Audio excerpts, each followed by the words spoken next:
Let's talk about your second book. Your second book was on a different subject, and why don't you go through what that was? My second book was An Unlikely Conservative, The Transformation of an Ex-Liberal, or How I Became the Most Hated Hispanic in America. The subtitle was not my choice. My publishers picked that. And it really, it stemmed from my having failed to become Secretary of Labor. I was nominated by George W. Bush, and my nomination lasted all of about a week, I think. Before it was discovered that 10 years earlier, I had taken into my home a woman who was an illegal immigrant. And I knew she was an illegal immigrant. I was asked by a friend if I could give her a place to live. A friend who knew that I had taken in Vietnamese and other people who I helped, try to give a helping hand to. And unfortunately, back in that period, that was enough to derail my nomination.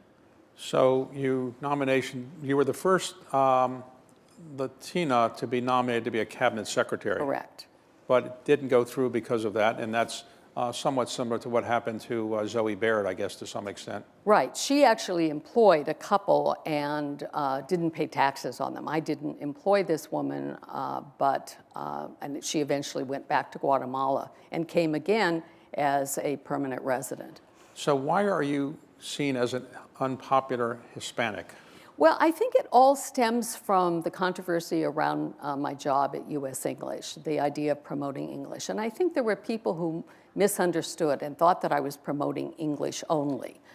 No, I was promoting English as a way to advance yourself, to be able to move into the middle class.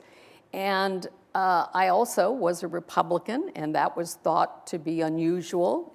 Turns out it's not all that unusual. A third of Mexican Americans actually voted for Richard M. Nixon in 1972, but there wasn't a lot written about that. Well, he was the first Republican candidate, I think, to really appeal to the Latino or Hispanic market. Absolutely. He had something called the Cabinet Committee for Opportunity for Spanish-Speaking People.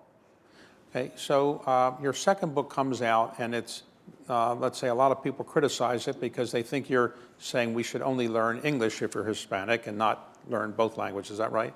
That's right. And, I think there were a lot of people who didn't think that I celebrated my Hispanic heritage, which is not accurate. I was very aware of my Hispanic heritage my entire life and very proud of it.